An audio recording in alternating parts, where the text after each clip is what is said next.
конце прошлой недели в столице Республики Дагестан проходил семинар-совещание, посвященный проблемам развития и повышению эффективности информационной политики в Северо-Кавказском федеральном округе. Там принимали участие все представители Северо-Кавказа, все субъекты Северо-Кавказского федерального округа. От Северной Осетии была делегация тоже.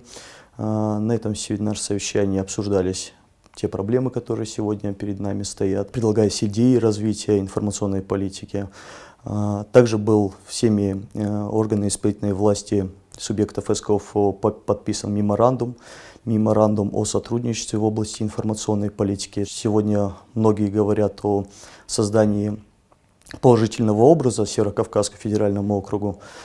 Положительного у нас немало. Этот образ надо создавать, его надо показывать. Сегодня у нас большая проблема о том, что не только в центральной части России, а мы здесь в Северо-Кавказском федеральном округе, друг друга мало что знаем. Такое сотрудничество, которое описано в меморандуме, оно обязательно нужно и необходимо.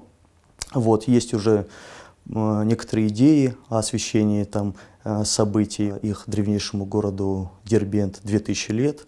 Мы обязательно будем принимать участие в освещении этого события. И такими мероприятиями, которые должны стать системными, систематическими, и необходимо это все координировать и дальше развивать.